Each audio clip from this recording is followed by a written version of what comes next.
I am Don Jolly, editor-in-chief of Dagger Magazine, broadcasting live from the Dagger Studio. This lecture on industrial media analysis, entitled The Star Wars Prequels Are Excellent. We have attempted this lecture a number of times.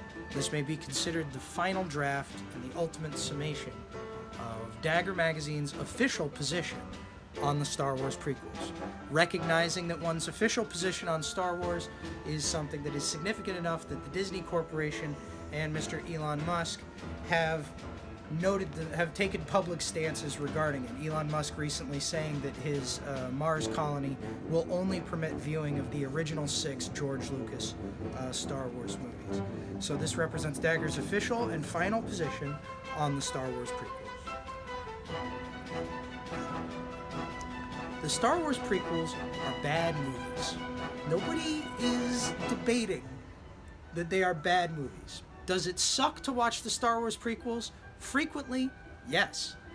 Is every scene of dialogue in the Star Wars prequels the most bizarre, kludgy, embarrassing, like pop culture stew, and simultaneously the most turgid, Freudian nightmare mess of psychology that has ever ended up in one of these massive blockbuster films? Yes. Do the Star Wars prequels make you feel good to watch? No. Do they make you confused and uncomfortable? Yes. Do they make you question the very reason that you're sitting in a movie theater in the first place? Yes. They are bad movies. They are like Jack and Jill bad. Entire careers have been built over pointing out why these movies are bad. Dagger Magazine's official position is that while the Star Wars prequels may be bad movies, they are excellent art. Truly excellent art that can teach us a lot about how to exist in industrial society, because they represent the discrete artistic vision, as insane as it was allowed to get, of Mr. George Lucas. And as such, they exist as movies only as a small part of Lucas's larger industrial empire. And when you understand that empire, you understand that the Star Wars prequels were massive successes. They just aren't necessarily meant to be good films. So, this lecture is going to proceed in 3 parts. We will now move on to the first part.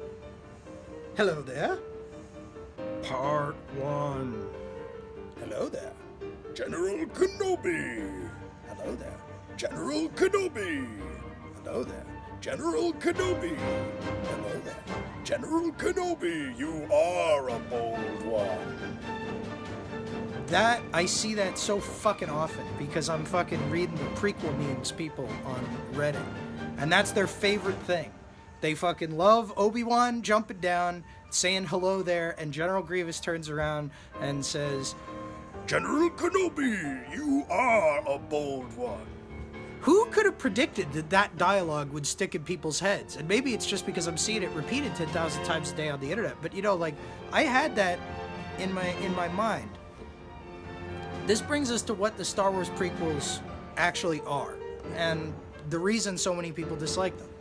The Star Wars prequels are a series of extremely, and I would say escalatingly, ridiculous images that exist so divorced from their narrative context that they have no tension and produce only a kind of lingering dread. Because it's the scenes of people like in an action-adventure movie kind of setting doing doing acts of daring do, but the political situation in which their heroics exist is muddled, and you recognize that everything they're doing is a little bit irrelevant, and it doesn't give you the thrills that an action-adventure movie does, because they're sort of divorced from any kind of narrative context. There's just scenes of people fighting each other with laser swords and fucking getting in space chases that don't really have discrete stakes and exist in a universe where they feel sort of corrupt. That's what the Star Wars prequels are, and that's what makes them such great memes. Because think about just how compellingly weird this image is. This guy jumps down from a scaffold after riding a dinosaur and addresses a large group of killer robots by saying innocuously, "Hello there," because that's what Alec Guinness said in some movie in 1977, so it's getting repurposed here. Then the robot turns around, and like, you know, let's be honest, these are adolescent sort of fantasies. This Flash Gordon fantasy is an adolescent male fantasy, and you don't have to get too deep into the symbolism of everybody having their signature sword, their favorite sword that represents them, and you pass it down to your son. Ooh, I love my sword. My special sword. You don't really have to unpack that much. So Obi-Wan Kenobi pulls out his special sword, and then the robot reveals that he has 4 swords.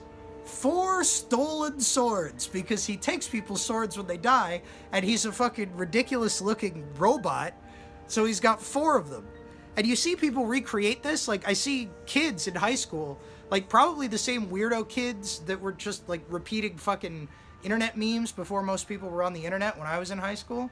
These kids are repeating fucking prequel quotes, and they'll have 2 guys stand behind each other and reveal that they have 4 arms as they say, "General Kenobi." Like, that is a compellingly weird image, okay? I see why that stuck in culture. And the Star Wars prequels are so fun to hate. In fact, the Star Wars prequels have created a whole culture of film critique that did not exist prior to them, because they contributed to the explosion of video essay critique that came after Mr. Plinkett and Red Letter Media, Mike Stoklasa, Jay Bauman, all those guys over there, reviewed The Phantom Menace in a 60-minute video. And those videos are so heavy on material from the prequels. They're basically a re-edit of the prequels into a humorous breakdown of digital filmmaking and the narrative conceits of modern blockbuster film. It's very interesting that these movies can be rearranged in this way. And so, like, you know, you look at a typical bad movie. Like, I'll tell you about a fucking bad movie, and I used this bit in a previous video. There's a movie that was made in the 1980s called Power, directed by Sidney Lumet. It stars Richard Gere and fucking Royal Tenenbaum, fucking Gene Hackman, and it's a completely forgettable story about media manipulation in politics, and the only highlight of it is Fritz Weaver, who was acquitted himself so well on the old Twilight Zone in Third from the Sun and The Obsolete Man. Fritz Weaver plays a governor in small town New Mexico, and this is boring you already, I can tell, because that's what a bad movie is. Bad movies do not inspire entire genres of criticism. This is a film that has had a profound impact on the world of film and how people talk about it. Whether that impact is because of its quality or its lack of quality, its baffling lack of quality. And you want to talk about its baffling lack of quality, the Plinkett reviews just like beat on George Lucas. And they're right to, because George Lucas was he's the producer of the biggest independent films in history, and these are the Star Wars prequels, because he built a media empire on the back of Star Wars, and he used it to fund these 3 very expensive, very technically ambitious films. They are the auteur theory carried to the nth degree. I don't think any auteur will ever make something this expensive or this free from studio interference again. We are not going to see Captain America murder children. We are not going to see Black Panther talk about how he's intrigued by the concept of fascism. This is the weirdest blockbuster movies are ever going to get. So if you're disgusted by what's going on with the Disney stuff, the Star Wars prequels are great for a revisit. And so too is Mr. George Lucas, who will be the subject of our next part. The ability to speak does not make you intelligent. Part 2. The ability to speak does not make you intelligent. It is useful at this point to recap the career trajectory of Mr. George Lucas, and it is credit to Mr. Lucas that so much of that career trajectory is burned into the public imagination. He has obviously had a big impact on people, And part of the reason why is the biography, the story of George Lucas. And the weird thing is that he's a mythologizer. He's a mythologizer of himself. And as far as he wants the story of George Lucas to be, he wants to be remembered as like a fucking dream weaver, like Garth Marenghi. Like, that's his sell for what he achieved. And I get it, because, like, the Kingpin has to pretend to be a philanthropist. But my boy George is a fucking empire builder. Motherfucker is Darth Vader. And I think he's a little proud of it, because I have seen the Star Wars prequels. So let's talk about how this little weedy kid from Modesto, California, this kid who grew up like we did, milksop dude, fucking watching Flash Gordon serials, fucking aimless young man driving his fucking hot rods. Like, I mean, that's maybe cooler than most fucking nerds who now are devotees of George Lucas, but it's part of the mythology, right? He's a little bit of a fucking troublemaker, but he's a nerd. This guy made good. And what happened to him after he made good is what he had to go through to make the Star Wars prequels. So George Lucas, young guy, coming out of UCLA Film School in the 60s. John Carpenter, Francis Ford Coppola, the American New Wave, they're all fucking around him. And he's making art films, tone poems made of disconnected images. Extreme, like one of the projects that he did at UCLA is this extreme barrage of images from Life magazine, this like ultra political propaganda. He's a very daring and interesting filmmaker. And THX 1138 student film and the studio version, the independent version, whatever they did, but the his version of THX 1138 for the big screen, excellent fucking films. American Graffiti, excellent fucking film. And like Star Wars and Indiana Jones, it had a major cultural impact. Without American Graffiti, we wouldn't have Happy Days. They made a bronze statue of the Fonz. If that's not significant, what is? Someday they're going to have to tear down the bronze statue of the Fonz, too, because I think that Happy Days might represent a threatening image in today's political climate. And then he makes Star Wars. And people say he doesn't get enough credit, or that he gets too much credit for making Star Wars, which is perhaps true. Obviously, he had a lot of collaborators that made those movies what they are, that made them huge successes. Like any huge success, people fight over the scraps of it. Everybody wants territory. And George Lucas ended up with all the money, so he got to narrate that it was basically his creation the whole way through. I don't think it's right to completely eliminate his guiding hand, though, because at the end of the day, for most of the production of these films, he was the guy signing the checks, because he made the badass fucking business move of securing merchandising rights on a toy line that revolutionized the fucking action figure industry and sold Catholic idols of adventure heroes to young boys with mechanical precision for years and years and years, to the point where it's had such a lingering cultural impact that hobbyists on the level of model train collectors, like Michael French at Retroblasting, dive into the history and the meaning and the aesthetic value of these toys. Like, they had a big psychological impact on people and a big impact on the market. They created an entire American action figure industry that bloomed for 20 years. George Lucas, with Star Wars, didn't just make the film that started blockbuster cinema and directed us toward the inevitable path where we are now of just endless fucking superhero movies. He comic bookified the cinema, and he got a big portion of those proceeds. So like I said, he's a UCLA guy. He's all about independent filmmaking. He was deeply involved with American Zoetrope, writing early drafts of Apocalypse Now even. Like, George Lucas believed in the idea of independent film production, and he saw Star Wars as a chance to make good. And so he starts building this massive branch, this complex, which he thinks is going to be what American Zoetrope always wanted to be. A movie studio under independent artistic control. A movie studio where people could make films that the studios would not touch, with the level of production value that the studios could not rival. He only had a distribution deal with 20th Century Fox, which was very lucrative for them. But George Lucas owned the property. He owned the merchandising, he owned the attendant characters, and he recognized that he could use that merchandising to build an independent Hollywood. This is a dream that I think we should all take seriously. Empire Strikes Back, he clashed with Irvin Kershner and Gary Kurtz because they essentially were trying to make an art film. They were trying to one-up him artistically. He wanted it quicker. He wanted it cheaper. He didn't want it as good because he saw it mainly as just a vehicle for producing merchandise, which is what you see with Return of the Jedi. Now, something else interesting happened around the production of Return of the Jedi, which is George Lucas's wife, Marcia, who many credit with saving the first film, Star Wars, in editing, left him for the stained glass guy at Skywalker Ranch. And if you want to read a heartbreaking account of that, I recommend reading The Secret History of Star Wars by Michael Kaminsky. This is when he made Temple of Doom, where it's like everybody's getting murdered. Like, going through this divorce kind of crushed my boy Georgie L. a little bit.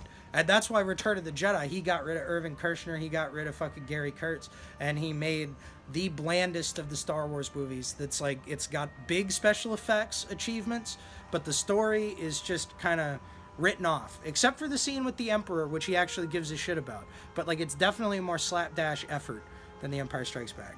Then George Lucas, for the most part, doesn't make a movie again until 1999. He takes almost 20 years off. And then he comes back and he not only makes one movie, he makes a series of 3 movies. What does he do in the interim?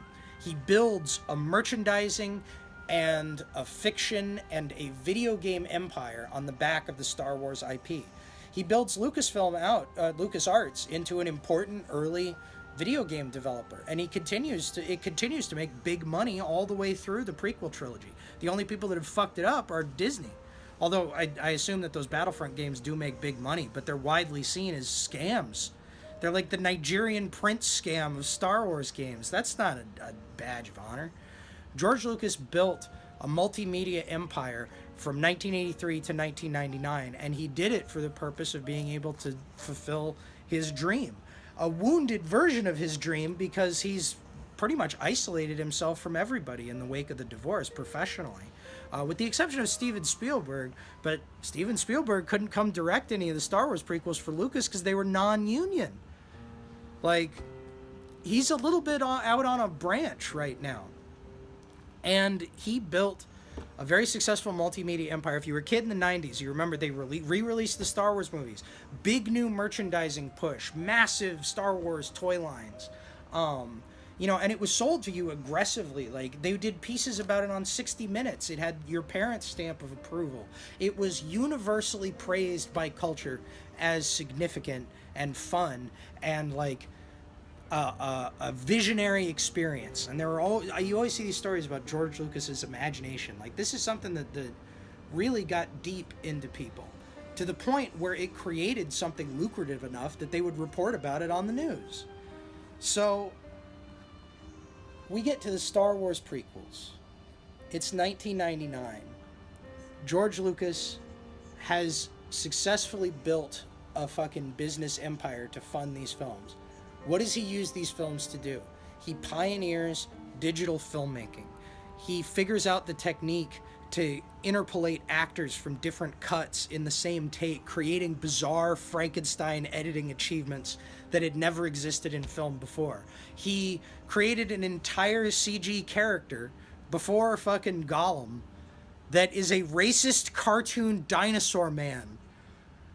He made the first full CG character a racist cartoon dinosaur man. He makes baffling, infuriating decision after decision on a story level while making technical gambit after technical gambit behind the scenes, creating new ways to produce, new ways to edit, and new techniques to animate film. He creates the synthesis between live action and animation with his fucking massive special effects department over the course of these 3 movies. And when he gets around to episode 2 and episode 3, he shoots them on digital cameras, and he starts encouraging cinemas to switch over to digital projectors. I said in a previous video that George Lucas replaced me with a droid, and it's kind of true, because I was working as a film projectionist.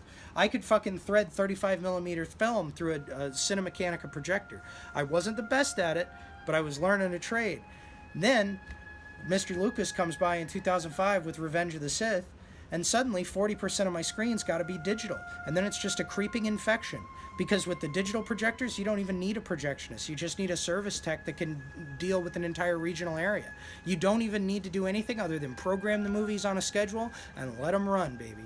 Like, I got automated out of a job because George Lucas put that as a provision in his distribution deal with 20th Century Fox, and they strong-armed the theaters into taking it. And without that, I don't think digital projection would have grown as quick as it did in the United States.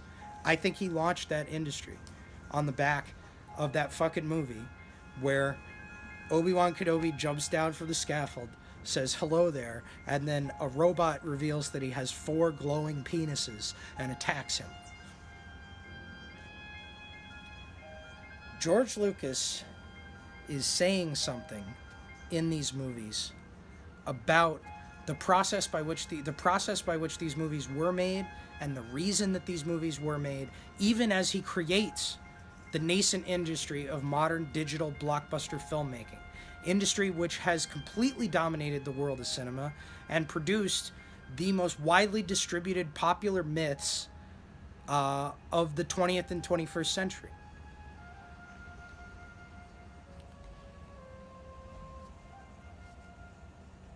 What else am I saying?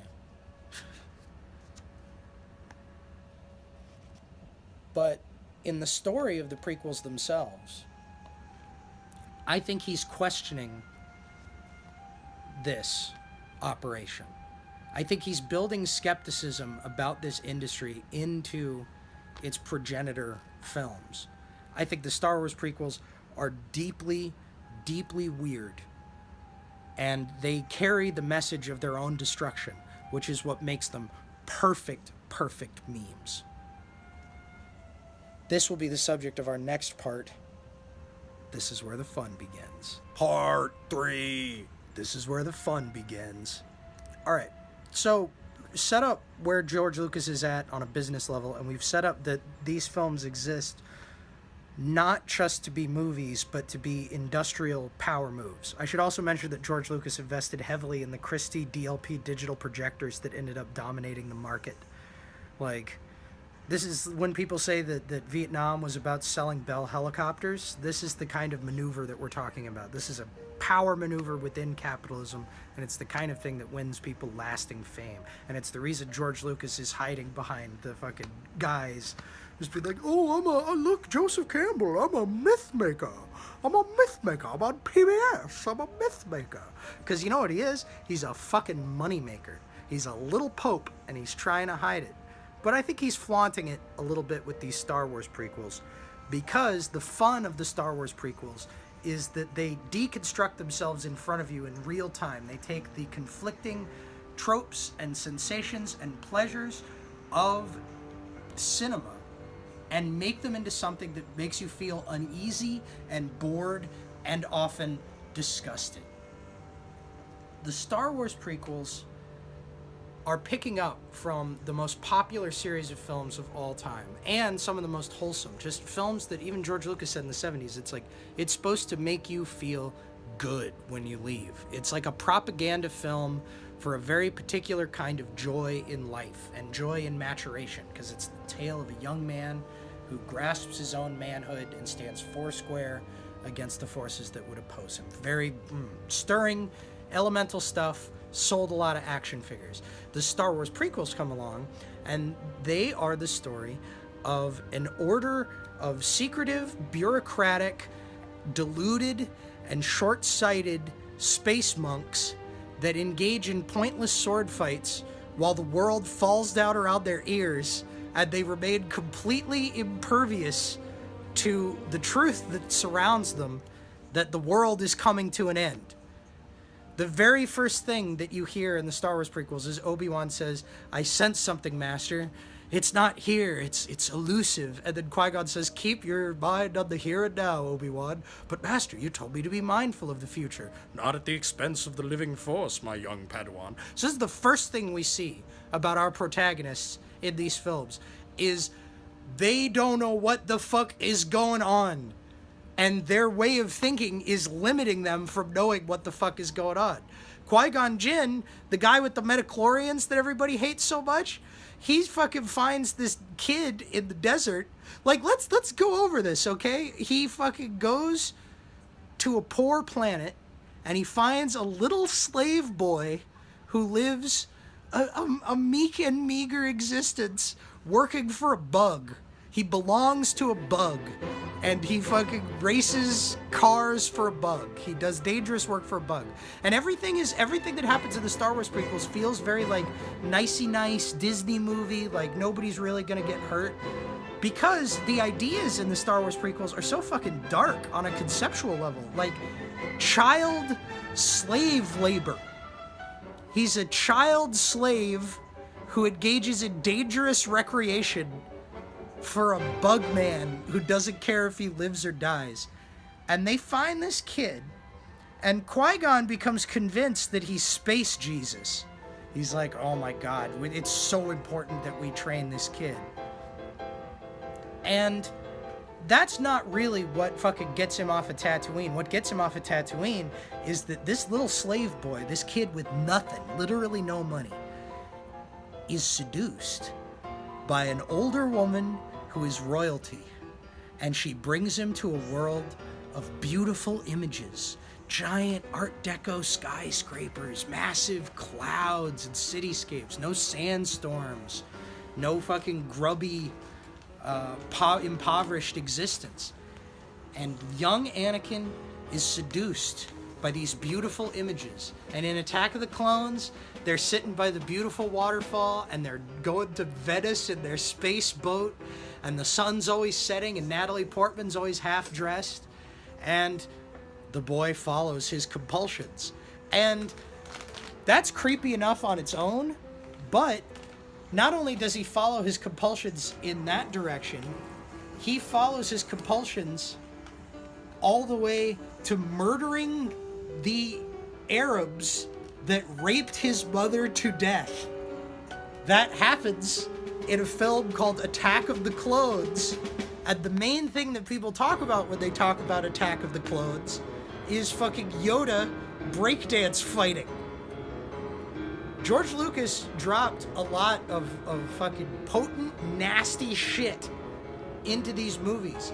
And it takes all the fun out of watching your hero, Anakin Skywalker, save the day. Because he's fucking around in the droid factory and you're just like, this guy murders women and children. He does it in Attack of the Clones, he does it again in Revenge of the Sith, and they literally have a shot of him igniting his lightsaber next to a kid's face, and the kid gets scared. Like, there's some dark shit in these movies. Such dark shit that I think you have to take it as a critique of everything that he's doing, like very aware of the industrial operation of Star Wars, because ultimately he's trying to figure out how to produce beautiful, seductive images cheaply and expansively with no limitations, and in a way that is going to be profitable for him technologically, because he's invested in the technology that will produce and sustain the new industry that he is proffering by these bizarre comic book movies. And they're films about betrayal and about how these action sequences, these endless action sequences, are pointless distractions, while in the background, power is consolidated in the hands of a very few who have ridiculous and inhumane impulses, people that are literally governed by dark sorcery. The films he made in his youth, the Star Wars movies, are about a young man growing up.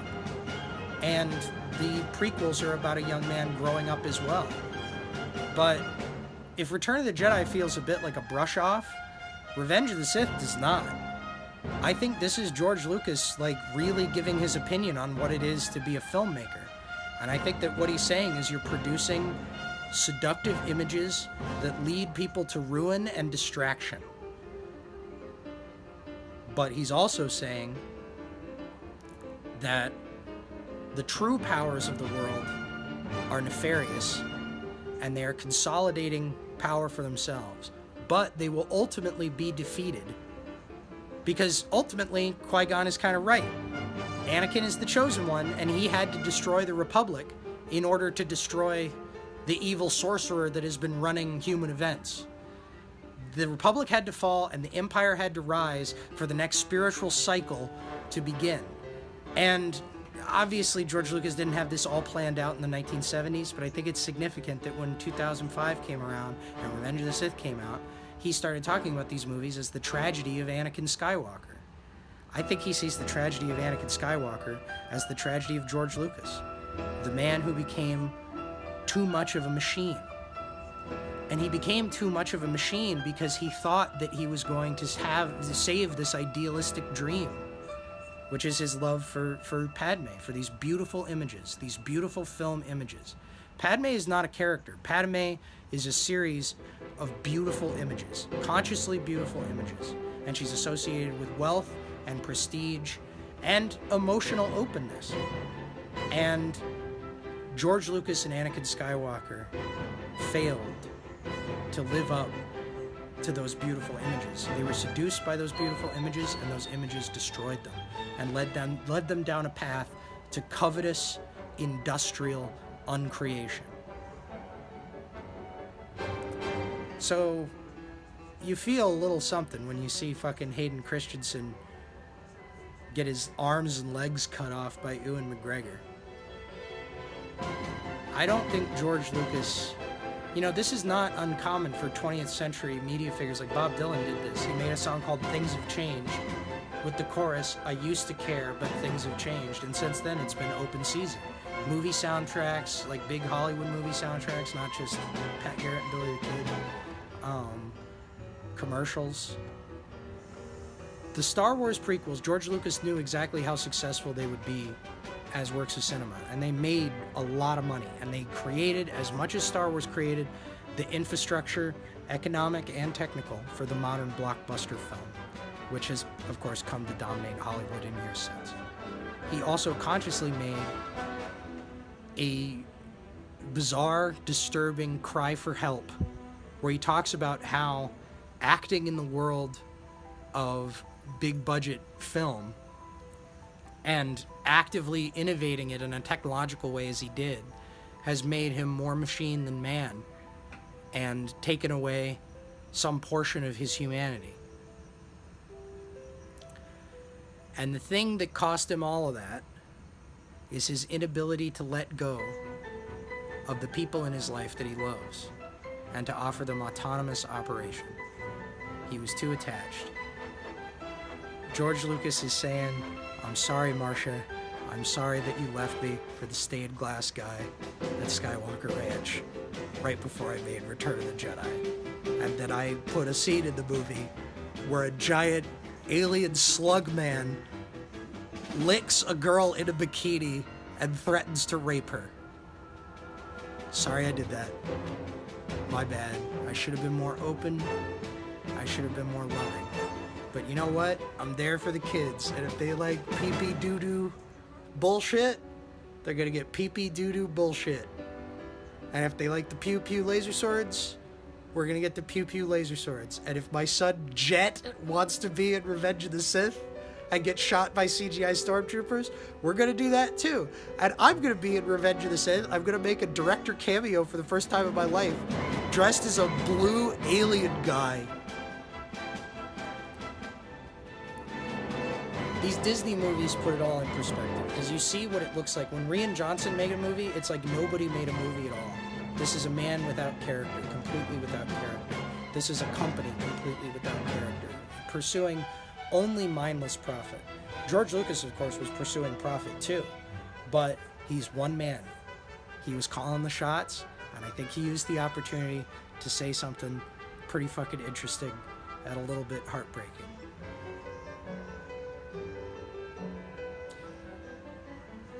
He used it to create a four-armed alien diner guy with a big mustache named Dexter Jetster. You are never going to see something that stupid and that interesting from the Walt Disney Company, ever. Tip your hat to Mr. George Lucas, who has been fighting the fucking media war for years and years, deserves a little recognition, And he's got a human heart. You can see it beating. Bump, bump, bump, bump. A real human heart. J.J. Abrams should look into that because it's the ultimate mystery box. And I know he'll never have one. I know he has a handicap that prevents him from ever having a heart. But he should look into it, and he should try to recreate it stylishly as he does so many other tropes of Mr. Lucas's filmmaking.